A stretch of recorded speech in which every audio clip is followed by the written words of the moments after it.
Rahim, in this video we will talk about the arterial supply, the venous drainage, lymphatic drainage and nerve supply of the middle ear. First of all, the arterial supply. The arterial supply of the middle ear comes from these branches. First of all, it is anterior auricular branch, then posterior auricular branch, then superior tympanic branch, then a petrosal branch. After that, we have certain ascending pharyngeal arteries and a tympanic branches from the internal carotid artery. Now, this anterior tympanic branch, it is actually a branch of the maxillary artery and enters the middle ear by petrotympanic fissure. The posterior auricular branch is a branch of the of the posterior auricular artery. It gives a stylomastoid branch which forms the posterior tympanic branch. So this is how the anterior tympanic branch and the posterior tympanic branch are produced. Anterior is a branch of maxillary artery. Posterior is a branch of the posterior auricular artery. Then we have the superior tympanic branch and the petrosal branch. Both of them are branches of middle meningeal artery. After that, we have ascending pharyngeal artery and internal carotid artery, which gives off its tympanic branches. With that, we are done. Now we have venous drainage. So venous drainage is firstly into the superior petrosal sinus. It is actually a nerve, which is a vein which goes from the roof into the superior petrosal sinus of the brain and a pterygoid venous plexus. So superior petrosal sinus and pterygoid venous plexus, they are both receiving the venous drainage from the middle ear. Lymphatics, they are pre-auricular lymphatics that are, for example, if this is the ear, so pre-auricular is located just anterior to the ear and retropharyngeal related to pharynx. So pre-auricular and somewhere here retropharyngeal branches. Nerve supply is tympanic plexus, which is present on the promontory of the posterior portion of the middle ear. Now the tympanic plexus is made by two nerves majorly, that are tympanic branch of glossopharyngeal nerve and superior and inferior sympathetic corticotympanic branches. When we were studying the anterior wall, we studied about superior and inferior sympathetic corticotympanic branches, carotid or tympanic branches. These caroticotympanic branches are actually related to the internal carotid artery and tympanic, so that's why they are called carotidotympanic branches, and they are vasomotor to mucous membrane. Now the tympanic branch of glossopharyngeal nerve, this branch is also forming the tympanic plexus and it is giving branches to mucous membrane, to the auditory tube, to the mastoid antrum plus mastoid ear cells, and it is also giving the Lyssa petrosal nerve. So there are things majorly mucous membrane, then to the auditory tube, then posteriorly to mastoid antrum and ear cells, and then it is also giving a Lyssa petrosal nerve. So that is how the nerve supply is taking place in the middle ear. With that, we are done with the blood supply, the venous drainage, the lymphatic drainage of the whole middle ear, etc. Now we will discuss the clinical anatomy. When we were discussing about the boundaries of the middle ear, then we talked about its roof, and we talked about that the roof is separating the middle ear from the middle cranial fossa. So now if any damage occurs in the middle cranial fossa, so now the roof of the middle ear will be damaged.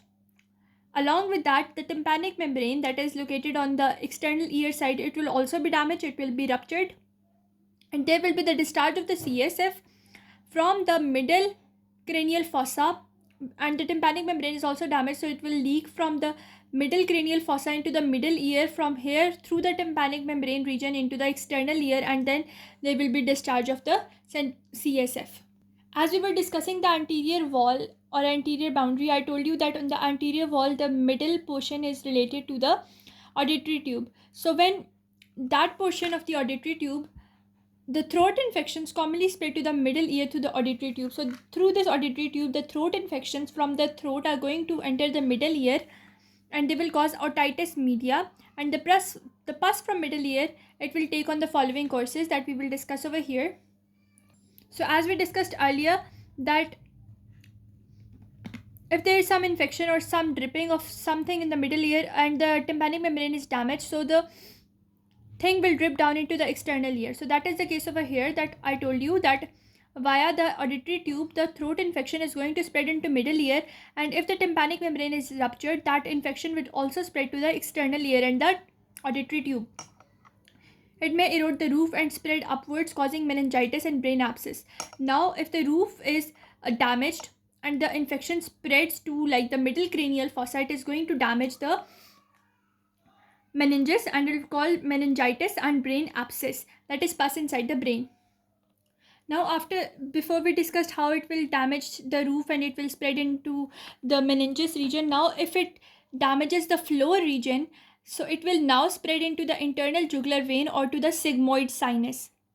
It may spread backwards, causing mastoid abscess. And if it goes backwards, like in the region of the internal ear, it will cause mastoid abscess. So there are four routes that it can take. For example, as I told you, this was the middle ear cavity and it received the throat infections via auditory tube.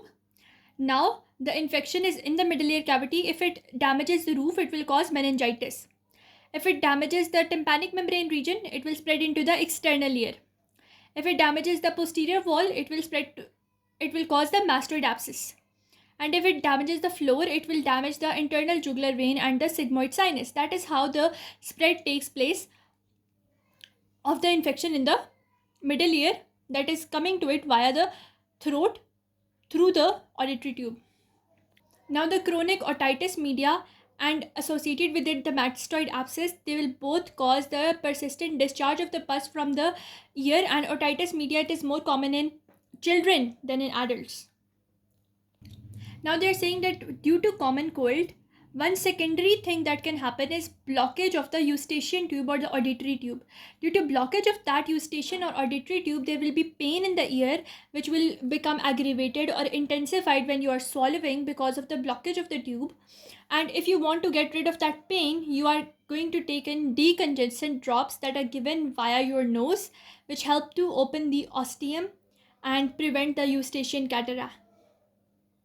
So one other condition is sometimes a bony fusion takes place between the foot plate of the stapes and the margins of the fenestra vestibuli, and that is called otosclerosis. Let's see that. So here is a fusion that is being taking place between the like the foot plate of the stapes. This is the foot plate of the stapes and the fenestra vestibuli. And when the fusion takes place between the two, what will happen? It will be called otosclerosis. It is very damaging. So to correct that, we do in that place of fusion, we remove that fusion bone and put a prosthesis in that place. So when we were discussing the otitis media, that was the spread of infection from the throat via the auditory tube into the middle ear, I told you if it ruptures the posterior portion, it will cause the mastoid abscess. So now due to otitis media, we will have mastoid abscess, and to remove that mastoid abscess, we will have to have a operation from the suprameatal triangle, and in this operation it is very much necessary to preserve the facial nerve and its chorda tympani branch.